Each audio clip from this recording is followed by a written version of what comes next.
Have you ever wondered what pushes someone right to the very top only to have you watch them come crashing all the way down? Well, that's exactly what we're going to do today. We're dissecting that classic rise and fall journey. We're going to follow a character named Johnny and see how his ambition takes him to incredible heights and then throws him into absolute ruin. It's a story we've all seen before, and we're going to break down the anatomy of his fall piece by piece. This sentence right here, that's the whole story in a nutshell. It's the engine that drives everything. It promises this incredible success, sure, but it also guarantees a tragic and, totally inevitable ending. This is the story of a journey from the streets to a throne, and then a spectacular fall right off a cliff. Okay, so to really understand Johnny's fall, we have to start with his rise. Where did this all begin? What lit that fire under him? As you see in a lot of these stories, it starts with one thing: desperation. Johnny wasn't born a monster. He was forged by the world around him. Growing up poor on these really rugged streets, his whole worldview got shaped by this one, single, ruthless drive for money and the status that comes with it. He decided really early on that a normal 9-to-5 life, that was a cage, and there was no way he was stepping into it. Just look at this timeline. It maps out his whole descent, and you can see just how fast things escalate. He starts out legit, selling fruit, a humble hustle. But that hunger for more, it leads him to America, and that's where his path gets dark fast. He joins up with gangs, and it's not long before he crosses that ultimate line into robbery and murder. Every step he takes is another door just slamming shut behind him. So Johnny makes it. He actually achieves the power he was craving, becoming this major player in the New York City underworld. But as we get into the second act of his story, we start to see that ruling an empire built on crime, well, it comes with a very, very high price.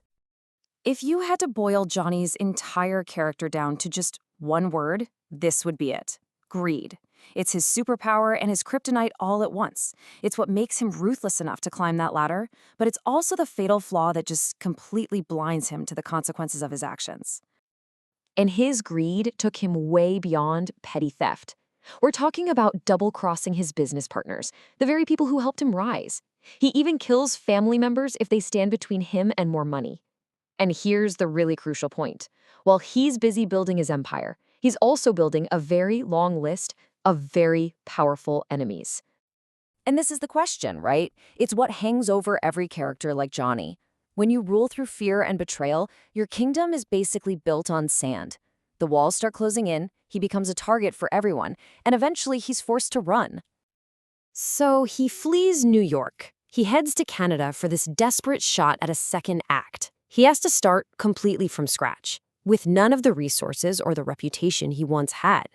This is the moment we find out if he's learned anything at all. You gotta give him this. Even when he's cornered, Johnny is a strategist. He doesn't panic. He actually comes up with a methodical plan to get back on top. He identifies the local players, finds the resources, and starts making moves to rebuild. His mind is still sharp.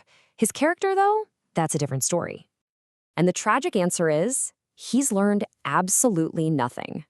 The pressure, the desperation, it only makes him worse. He becomes even more ruthless, and his greed makes him blind to the new rules of the game he's playing.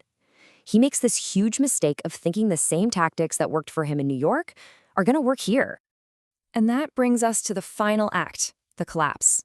All the bad decisions, all the betrayals, they're all about to come due. This is that part of the story where the bill for a life of crime is finally paid in full. And the key to this whole final act is this clash of codes. Johnny's arrogance, his belief that loyalty is for suckers, it runs headfirst into a local gang leader who operates on a totally different principle. See, this leader's power comes from his loyalty to his people. It's a clash of worldviews, and you just know only one of them can survive. And Johnny, so blinded by his greed, he completely underestimates this guy. He crosses the local leader, assuming he can be bought or bullied just like everyone else from his past. And that single act of disrespect, that one fatal miscalculation, is the trigger that brings his entire new empire crumbling down around him. And the story ends with this perfect, tragic symmetry. He's on the run again, left with absolutely nothing. But this time, there's no escape. This isn't just about his death, it's about retribution. His end comes directly at the hands of someone from his past, a ghost created by his own betrayals. So in the end, Johnny's story is a really powerful example of some universal truths, right? It teaches us that ambition itself isn't bad, but when it's corrupted by pure greed, it becomes this destructive force. It shows us that loyalty isn't a weakness, it's actually a powerful currency.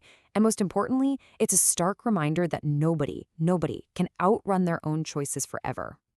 And that leaves us with this one last haunting question to think about. Was Johnny's path pretty much set the moment he was born into poverty, or did he have choices along the way, sealing his own fate with every single line he crossed? It's something to chew on. What truly creates a character like Johnny? The world around him, or the man himself?